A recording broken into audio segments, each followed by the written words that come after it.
Ok l'équipe, salut à tous, nouvelle vidéo sur la chaîne. Aujourd'hui, petit récap après The Merge. Donc là, je pense que ça va être une vidéo qui va être assez courte. C'était juste pour faire un petit point sur la situation, sur tous les messages que je reçois, sur tous les conseils qu'on me demande par rapport à la... j'en perds mes mots. Par rapport à la situation et à la conjoncture actuelle au niveau du minage. Donc voilà, il se devait qu'il y ait une petite vidéo. Donc je pense que ça va être un petit format. Je suis un petit peu à la bourre. Donc en fait, je vais même pas filmer des chiffres, des stats, rien du tout. Juste un petit audio afin de vous informer dans un format qui est un peu plus long que des stories Insta ou des stories TikTok ou des posts TikTok et inversement. Donc c'est pour ça que j'ai fait la chaîne YouTube. Donc pour faire un petit récap. On est le 23 ou le 24, je ne sais plus à l'heure où je tourne la vidéo. Ce qui se passe actuellement, c'est qu'on a toute la puissance d'Ether, donc tout le hash rate d'Ether qui s'est déversé sur les autres protocoles. C'était prévu, on y était préparé. Bon, c'est vrai que ça a fait quand même super mal, mais on y était préparé.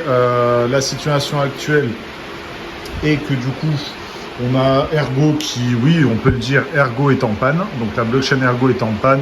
La durée de validation des blocs, qui initialement, je crois, était à 120 secondes, un truc comme ça, elle a explosé. Elle a plus de 400 secondes, 400 secondes, ouais, si je dis pas de conneries, de validation en fait par bloc. Ça fait qu'en fait, du coup, les pools n'arrivent pas à trouver les blocs.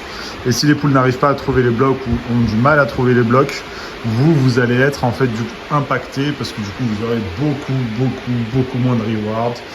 Mais du coup c'est un petit peu contradictoire parce que du coup toute la puissance du coup sur Ergo a été retirée, hein. Les gens sont sortis d'Ergo parce que du coup ils n'avaient plus de blocs, mais la difficulté de minage reste encore super élevée à 21.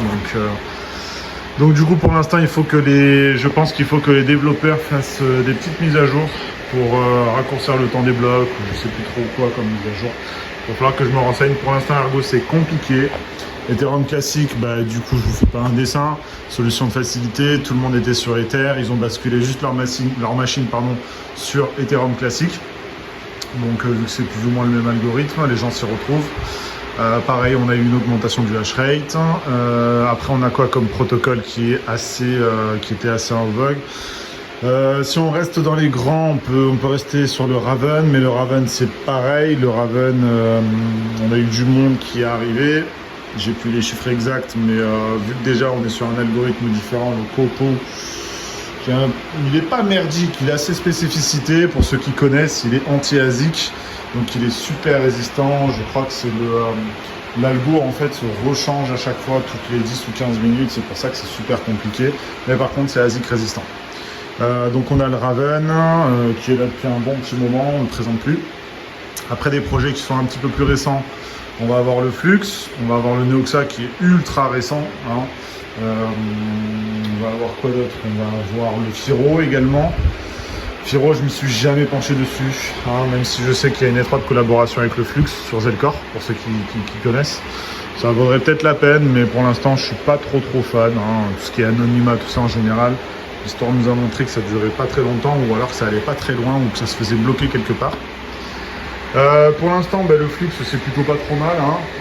J'ai envie de dire que c'est l'un des seuls qui arrive, entre guillemets, à sortir un truc qui est plus ou moins correct en termes de rendement par token, hein, bien sûr, par coin, pas par euro, parce que oui, bien sûr, je le dirai jamais assez, s'il vous plaît les gars, ne parlez pas par euro. Quand vous avez une machine, c'est légitime de parler par euro, mais en soi et techniquement, et ça n'a pas de sens en fait de parler en euros parce que c'est totalement subjectif. D'un jour ou l'autre, en fait, la crypto monte ou descend, le rendement, la difficulté, tout. Donc en fait, ça vaut rien en fait de parler en tant qu'euro.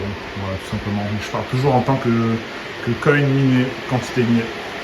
Alors voilà, donc là je vous ai fait en gros un petit récapitulatif sur ce qui se fait actuellement. Ça, on va considérer ça comme par exemple la phase 1 de cette vidéo, et la phase 2 de cette vidéo, ça va être tout ce qui tourne autour du mining spéculatif. Qu'est-ce qu'on entend dire par mining spéculatif?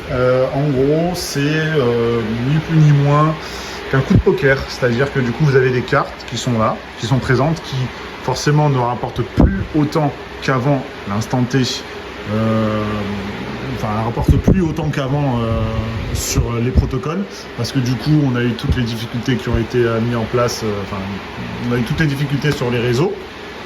Donc on a des cartes, donc qu'est-ce qu'on fait? On peut faire peut-être du mining spéculatif, c'est ce qui se passe actuellement. On a pas mal de coins qui sortent de nulle part. Pour la plupart, ce sont des nouveaux coins, mais pour la plupart également, enfin pour certains, c'est des coins avec des protocoles qui étaient déjà en place depuis un petit moment. Donc qui étaient juste méconnus du grand public, et le fait que Ether soit passé en 2.0, quelque part de manière indirecte, ça a mis la lumière sur ces projets-là.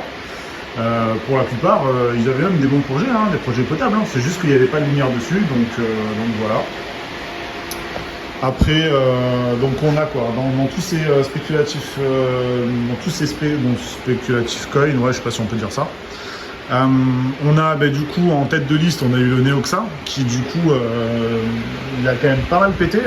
Moi personnellement, j'avais commencé à le miner, il y avait 4-0 devant. Je pense que d'autres personnes sur YouTube en tant que mineurs, ils ont commencé, il y avait plus de 0 devant. Moi, il y avait 4-0. Le Neoxa, bon là, il a un petit peu pété. Il a été un petit peu listé un peu partout. Bon, pas non plus de manière extrême, mais bon, quand même, il a fait son entrée sur les exchanges. Après, il y a quoi? Il y a tout ce qui est Radiant, le RXD. RXD qui a été mis en avant par plusieurs youtubeurs. J'en ai miné quand même une petite quantité, un peu plus de 100 000. Après, il y a quoi d'autre? Il y a le Coco. Le Coco, pour ceux qui connaissent, c'est un dérivé en fait, il fonctionne avec l'algorithme Coco, celui du Raven. J'ai pas tout à fait suivi la roadmap, mais je sais que c'est un truc par rapport à Proof of Game, Proof of Work, un peu comme le Neoxa. Et puis après, il y a quoi? Il y a Kaspa. Kaspa, c'est vrai que Kaspa, j'ai pas miné. Peut-être que j'aurais dû, je suis peut-être arrivé un peu trop tard, à mon avis. Mais ce qui est intéressant et ce qu'on observe pas mal sur le Kaspa, c'est qu'on a, je crois que c'est sur TXByte, il est listé si je dis pas de conneries, et c'est le top 1, je crois que c'est la crypto top 1 en termes d'échanges sur 24 heures. Donc mine de rien, ça veut pas rien dire quoi. Donc elle a fait top 1 quoi sur le nombre d'échanges sur 24 heures. Donc à garder sous la main. Il y a pas mal de zéros derrière, potentiellement ça peut aller taper les 1 ou 2 centimes, ça peut être sympa. Après je fais le tour, mais il me semble que c'est plutôt pas trop mal, et je crois que vous avez fait le tour. Donc voilà, en gros le mining spéculatif c'est ça. Ça veut dire qu'on va miner en fait, si vous voulez, un coin en très très grosse quantité, dans le but de se dire peut-être je vais me mettre sur le Kaspa, il coûte rien, il y a 5 zéros après la virgule. Si j'en fais 200 000, 300 000, 400 000 et qui monte à 1 centime, écoute, ça peut être pas mal, un bon coup de poker. Et à ce moment-là, je revendrai, ou une petite partie, je revendrai. Tout simplement. Donc actuellement, c'est ce qui se passe. Il y a beaucoup de paris, et je pense que du coup, pendant toute cette période de transition, parce que oui, je le dirai jamais assez, c'est juste une période de transition, tout ce qui se passe actuellement, la difficulté, le nombre de mineurs qui fait que diminuer, les algos qui sont beaucoup moins rentables, tout ça c'est juste une période de transition, ça va durer plusieurs semaines, peut-être même plusieurs mois. Mais tout ça, ça va revenir à la normale, je préfère vous le dire. Je reçois beaucoup de messages de la part de mes clients, de l'inquiétude. Tout ça, ça va revenir à la normale. Donc je pense que le temps que tout ça, ça revienne à la normale, qu'il y ait vraiment 1 ou 2 projets qui tirent son épingle du jeu, je pense qu'on va être dans une sorte de ventre mou en fait, en termes de timing sur le marché des cryptos, et qu'on ne saura pas trop où donner de l'œil. Donc ça pourra potentiellement offrir de très très belles opportunités à certaines personnes qui sont malins, enfin des personnes qui sont très très malins. Vous pouvez éventuellement vous dire voilà, j'ai une machine, tant pis, je vais tenter le tout pour le tout, je vais me mettre sur du speculative mining, peut-être que ça va péter, peut-être que je vais miner un coin avec une difficulté qui a pas du tout de difficulté, ou très peu. Je vais en miner en grand nombre, peut-être que par l'opération du Saint-Esprit, un jour, cette monnaie va valoir 1, 2, 3 ou 4 centimes. Et moi, à ce moment-là, j'aurai mes 400 000, mes 500 000 avec ma petite machine à 4 000, 5 000 ou 6 000 balles, où j'aurai miné du coup tous mes trucs, quoi. Donc actuellement, moi, je pense que ça va se faire de plus en plus. Vous allez avoir de plus en plus de contenu sur YouTube par rapport à cette pratique-là, le speculative mining. Faites attention, je pense qu'il y en aura, il y a plein d'opportunistes qui vont en profiter pour du coup faire des projets un petit peu du jour au lendemain, un petit peu à la même sauce que tout ce qui est shitcoin. À un moment on avait les shitcoins, il y avait plein de personnes en fait du coup qui créaient des cryptos, du coup tout le monde se précipitait dessus, ils se disaient tous c'est le nouveau Doge, le nouveau Shiba. Ça c'était la période shitcoin, ça l'est peut-être encore actuellement mais beaucoup moins qu'avant. On a eu la période NFT, donc toute la période où du coup les NFT c'était fleurissant, on vendait, on achetait, on faisait des gros bénéfices, on faisait un mint à 0,10, on revendait à 1 ou 2 Ethers, waouh, on s'en mettait plein les poches. Sauf que ça également s'est passé. Moi je pense que maintenant, et c'est mon humble avis, c'est que mon avis à moi, ça, c'est que de mon point de vue, je pense qu'on va rentrer dans un timing, dans une time-lapse en fait, où je pense que on va avoir pas mal de speculative mining et beaucoup d'opportunistes qui vont créer des projets un peu dans le même style que le RXD, le Neoxa, tout ça, mais des projets super bancals qui sont sans queue ni tête et qui auront pour simple et unique but de récupérer la puissance des mineurs, spéculer sur un projet qui au final n'a pas de fond mais qui a que de la forme pour augmenter le prix du token et après derrière vendre et en faire profiter à quelques petits malins. Voilà, ça c'est mon avis, peut-être que je me trompe, hein, peut-être que je suis en train de raconter du méga bullshit. N'hésitez pas à dire dans les commentaires ce que vous pensez. Pensez à mettre un petit like, pensez à vous abonner, à me suivre sur tous les réseaux.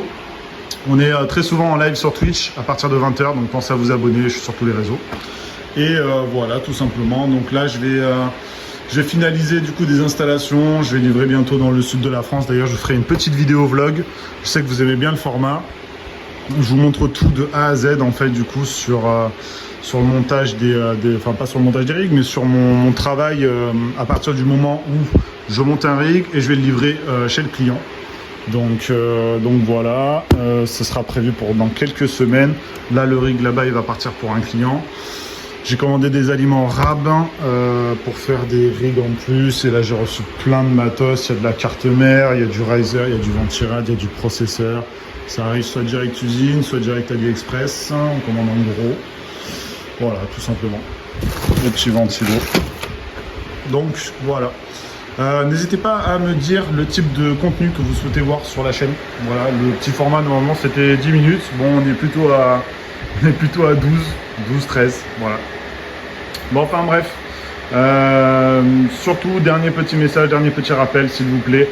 Prenez votre mal en patience. Le prix de l'électricité va peut-être augmenter, donc préparez-vous éventuellement à faire attention à votre consommation. Donc peut-être par moment éteindre, allumer votre machine. Il faudra être vif par rapport au prix du kilowattheure. Mais je pense que l'État bloque le prix du kilowattheure grâce au bouclier tarifaire jusqu'au 1er janvier. Je ne sais pas si c'est toujours d'actualité, mais je crois que c'est ça. Donc du coup, prenez votre mal en patience. C'est compliqué pour tout le monde. Néanmoins, si vous êtes joueur, renseignez-vous. Allez sur Twitter. Les gars, je préfère vous le dire, Twitter, quand vous êtes dans la crypto, Twitter, c'est le sang. Twitter, il y a tout en avant-première. Tout ce que vous allez voir sur Facebook, sur TikTok, sur Instagram, sur Twitch, vous allez en tout premier le voir sur Twitter. Donc si déjà vous êtes sur Twitter, vous avez fait un grand pas en avant. Ensuite, renseignez-vous sur les Discord. Renseignez-vous sur Internet. Les vidéos qui sont en anglais, souvent, tout part de là-bas.